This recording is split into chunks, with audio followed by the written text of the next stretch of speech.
नमस्कार साथियों, मैं एडवोकेट खुशबू ठाकुर आज के इस वीडियो में बताऊंगी कि अगर आप किसी से गिफ्ट ले रहे हो तो आपको देना होगा टैक्स। जान लीजिए क्या है इसके नियम।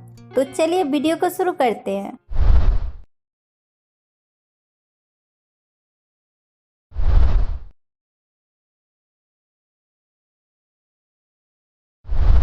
भारतीय संस्कृति में गिफ्ट लेन देन की परंपरा सदियों से है, लेकिन आज के जमाने में अगर आप किसी को महंगे गिफ्ट्स देने का सोच रहे हो तो आपको टैक्स नियमों के बारे में जरूर जान लेना चाहिए।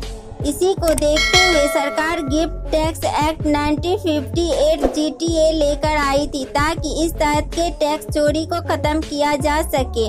बाद में GTA को इनकम टैक्स एक्ट 1961 में शामिल कर लिया गया था। आज हम आपको बताएंगे कि कैसे और किस तरह के गिफ्ट टैक्स लेता है टैक्स कानून में इसके क्या प्रावधान है। सबसे पहले गिफ्ट टैक्स पर बात कर लेते हैं। एक वित्तीय वर्ष में अगर आपको 50,000 रुपये तक मिलता है तो इस पर आपको कोई टैक्स नहीं देना होगा। हालांकि अगर आपको 50,000 से ज़्यादा रकम गिफ्ट के तौर पर मिलती है तो इस पूरी रकम पर आपको टैक्स देना होगा।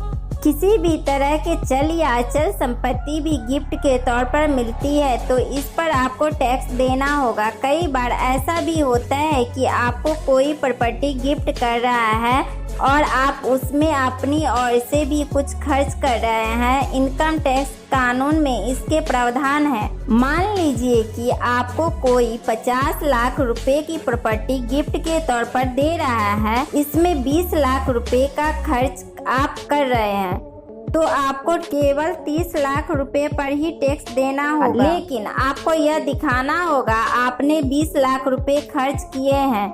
साथ में आप यह भी ध्यान दें कि अगर प्रॉपर्टी की वास्तविक वैल्यू स्टाम्प ड्यूटी वैल्यू में 50,000 रुपए से कम का योगदान है तो यह ट्रांसफर टैक्सेबल गिफ्ट के तौर पर नहीं माना जाएगा। इनकम टैक्स एक्ट के सेक्शन 56 के तहत रिश्तेदारों से मिलने वाले गिफ्ट टैक्स छूट के दायरे में आते हैं। पति पत्नी, भाई बहन, पति और पत्नी के भाई बहन, मामा मामी, चाचा चाची, सभी खून के रिश्ते वाले से मिलने वाले गिफ्ट भी टैक्स छूट के दायरे में आता है।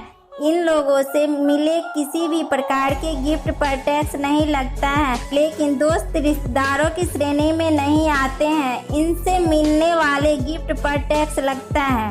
अगर आपको कोई ऐसी चीज गिफ्ट मिलती है जिससे आपको भविष्य में इनकम मिलता है तो इस इनकम पर भी आपको टैक्स देना होगा। मान लीजिए कि आपको किसी कोई कमर्शियल प्रॉपर्टी गिफ्ट करता है तो इस प्रॉपर्टी के रेंट से होने वाले इनकम पर टैक्स देना होगा।